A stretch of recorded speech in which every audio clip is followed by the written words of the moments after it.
What's going on, everyone? Welcome back to another FPL video.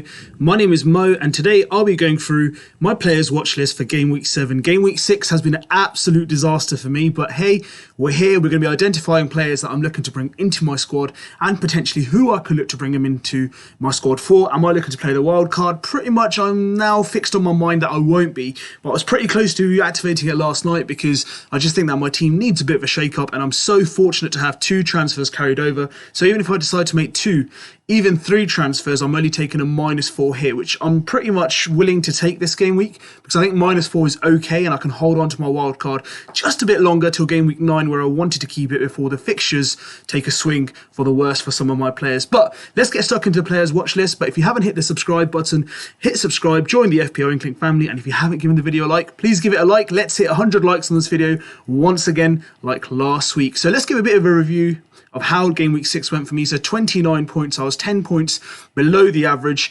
I'm around 1.7 mil rank, so I lost 1 million in rank, a bad week overall, and Haaland was my top scorer with 9, and pretty much every other player that I owned blanked. So that won't happen too often. Is 5 at the back losing its flavour?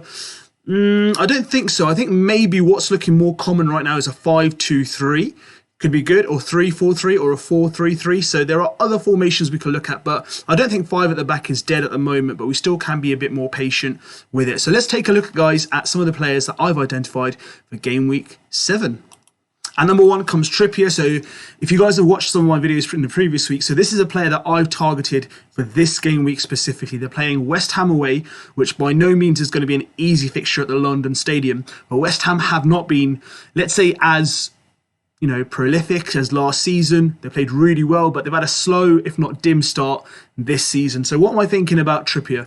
Now, Trippier, for me, he adds a lot of value from obviously the attacking sense. So for his last 3 goals in the Premier League have all been direct free kicks, which is amazing because what that shows is he's got presence in terms of assists or goals coming from direct set pieces. He's on corners as well, and he doesn't mind getting forward on attacks. And he's overall a good package. I kind of overlooked him from Game Week 1, but if I look back at it now, would I have chosen him? It probably would have been a better decision for me to pick him from Game Week 1, as I think it would have been a bit more of a fruitful return. But no regrets. It's never too late to bring a player in, and I think this week is perfect for me for many reasons. Firstly being, I need to make a swap at the back because my defenders, I'm looking to target some better fixtures because there's some fixtures, for example, even like Liverpool are now hitting tough fixtures. They've got like Man City, they're playing Chelsea soon as well. So there's some really big fixtures coming for them in terms of the next 5 to 6 game weeks that maybe I might look to move away from Liverpool for now and look back to come back in terms of defence because of form and fixtures for Trent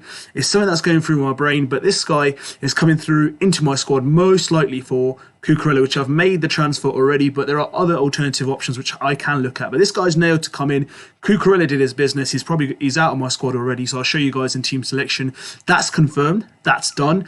It's already completed into my squad. So Bournemouth at home, Fulham away, Brentford at home. So good fixtures to target. Hopefully get some big points and some assists in there as well. Manchester United is always a classic for Newcastle, so we're going to look forward to a good game there. And then Everton, who showed some good, resistance, but as a derby, they picked themselves up. Will they be able to keep on going from there? Will they be able to lift themselves? They've got some new signings in through the door in the transfer window. Can Lampard get a reaction? We'll probably find out by then how Everton are looking. But overall, he's looking good, and he's looking to come into my squad, and I can show you guys what it's looking like at the moment. So this is what my Game Week 7 squad looks like for now. So Trippier comes in for Cucurella, so no double up for Chelsea, even though they're playing Fulham away. But I think, with Chilwell coming back doing well, Champions League coming around as well, there's going to be a lot more rotation, and I just can't afford to have my starting 11 being rotated left, right, centre. So I need a strong starting 11, so Trippier comes in, and that fills up my transfer for 5 at the back. Now, in terms of, Newcastle themselves, they've done extremely well. Unlucky not to win on the weekend, and Nick Pope being in goal is certainly a good asset to hold. I was so close to thinking that maybe even Nick Pope for Edison could be a good shout, but I can't really think of where I can use that $500,000 elsewhere. So for now, I'll stick to Edison. Yes, they're playing Tottenham next week, but hey, I've backed him all the way, and I'm going to keep him for the majority of this season. Now, moving on to the next player on my watch list, and who's potentially very close to coming into my squad, and he'll pretty much change the outlook bulk of my squad in terms of like formation and starting 11 is Ivan Toney. Now, this is my fault personally. I've overlooked him at the start of the season. I didn't think he'll get off to the start he did, but you know what? Hats off to him. He had the potential. I knew that he's got good goals in him and he's on penalties as well for Brentford, but he's done well. Second highest scorer in terms of attacker after Haaland. So a really good player for 7.1 mil at the moment. The price is expected to rise with the transfers that are coming in this week. So, you know, in terms of his hat-trick, he's not going to get a hat-trick every week. We hope he does if you own him. But I think the fixtures that are coming up for for Brentford are looking very fruitful. I was looking at the Bournemouth game in the middle there under the fixtures. They got Southampton, Arsenal, which is a tough game, but they beat them last season at home. They got Bournemouth away, Newcastle away, and Brighton will be a tough game at home, but they're home. And then they got Chelsea at home as well. So they've got some really good home fixtures in there coming up as well. So the more, I'd say, challenging teams are they going to be playing at home. With the crowd behind them, certainly they'll be up for a good challenge. And you know what, Toney, he can definitely, you know, test those defences because, yes, Arsenal have done well in patches, but they are, you know, vulnerable to concede. So are Brighton. They conceded 2, even though they scored 5 against Leicester. And Leicester, to be fair, was shocking. I'm not going to lie to you. And then Chelsea, you know, are susceptible to goals as well. I've doubled up on them and I've only got like 1 clean sheet out of the 2 at the back since I had them. Otherwise, there's just been attacking returns, which I've kind of, you know, taken the rewards for. But overall, Toney does look a good option. He will cause, you know, a knee-jerk in the FPL community. He's causing a knee-jerk in my team selection, which I think, you know, people are going to now move away from maybe 5 at the back to maybe 3 up front. And the formations that are looking more and more likely that are going to be played, it's probably going to be Haaland, Jesus, Toney up front with the 3. Then maybe in the midfield, people might go for 3 midfielders with Martinelli, like Kevin De Bruyne, and, you know, Salah in the middle, along with like an 8 million midfielder like I have. Or they might even stick to 2 midfielders and then have 5 at the back. It entirely depends on how managers feel more comfortable playing. But I think the most common is potentially going to be 3-4-3 or 4-3-3 if people decide to play 3 strikers up front. Now, he could be a captaincy option some of these weeks for sure. I'm not going to say I personally would captain him, but you know, if you're looking to go against the, like, you know, so-called like community and you want to go differential, Toney's your guy. So he looks in form, he looks solid, and this is someone that I'm looking potentially to get into this game because I don't think there's no point of bringing him in for the Arsenal game, even though he can score against Arsenal. But I don't want to lose out on a fixture against Southampton, which I think is a really good likelihood that he can score another goal. Whilst we're talking about Arsenal, why not go over to Bukayo Saka? This guy's starting to hit a bit of form. Played really well against Manchester United. And I think, you know, he's hitting a bit of form now, and I think he'll get better as the weeks go along. In terms of fixtures-wise, we've got a bit of mixture, but there's some really good fixtures next 2 game weeks for us to target. Yes, if you've already got 3 Arsenal players, you can't really get him in. But if you're looking to bring a 3rd Arsenal player in and you've got the funds, I think Saka's a good choice to have because it's less likely he's going to be rotated. Everton at home, Brentford away, Tottenham away is going to be, at home is going to be tough. Liverpool then at home, again another tough fixture, but they have been vulnerable defensively. Leeds away, always a goal scoring fest, and then Manchester City at home. So a bit of mixture there. So if you're looking to bring him in now because you've got 2 good fixtures to target, and then 3 out of the next 6 do look like some good fixtures, and he certainly can score even in the difficult games as well. But Saka, for me, is getting in better positions now. He's getting more involved. I think he's getting a bit more used to, like, you know, having Jesus up front and not having to carry the whole kind of weight and the expectations of Arsenal. So it's really good to see that, you know, he's had a slow start. We've all, like, you know, seen how he's not performed to the heights that we expected from last season. But I think, you know, after watching the United game, I watched the whole game again.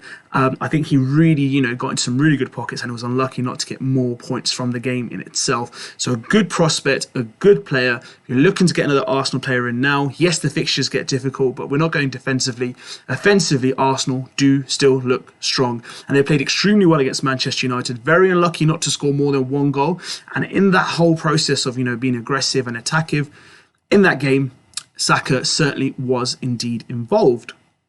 Whilst we're talking about Manchester United, let's just talk about the players who's on my watch list. So I have had no Manchester United player in my lineup this season. And to be fair, there's 2 players I'm looking at the moment who could potentially come into my squad. Maybe now, maybe in the next week. Rashford is one of them, and the second is Diego Dalot. The reason why for Rashford I'm quite interested is because of his price, and he's playing up front, he's getting goals, he's getting minutes, but the only thing that's putting me off him potentially at the moment is more than likely going to be the European fixtures. Is there going to be rotation? Will other players get more of a run? Will Ronaldo get a bit more minutes? We're just not too sure. Martial's injury, when is he going to be coming back?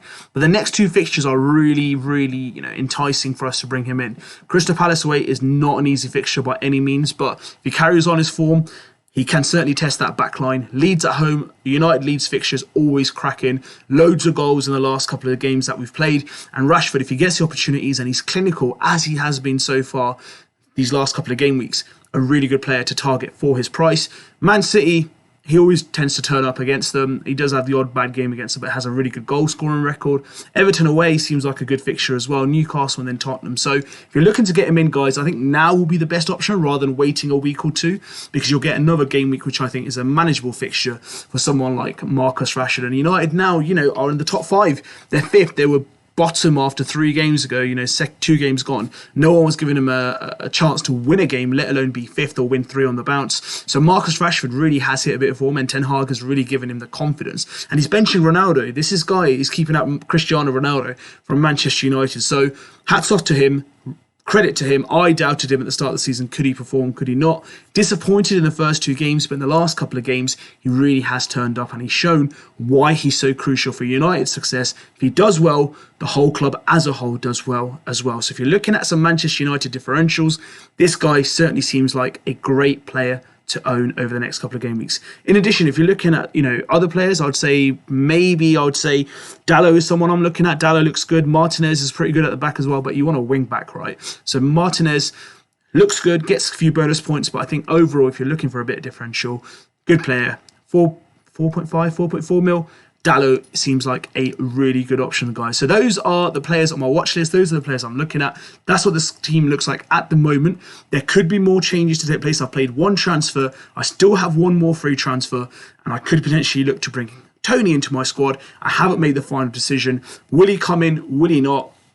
Will I look to move away from 5 at the back? It's yet to be seen. So that's why it's really crucial for you guys to hit that subscribe button and hit that notifications icon. Be part of the FPL INKLING family. The family is growing really quickly, guys. So thank you to everyone, and hit that like button too. Let's get to the 100 likes, guys, on this video again. And absolutely amazing from all you guys. Thank you almost for your nice comments. Have a lovely game week. Best of luck for game week 7. Get this transfers done, and let's have a great game week once again. Take care. See you soon. I'll be back with some more content.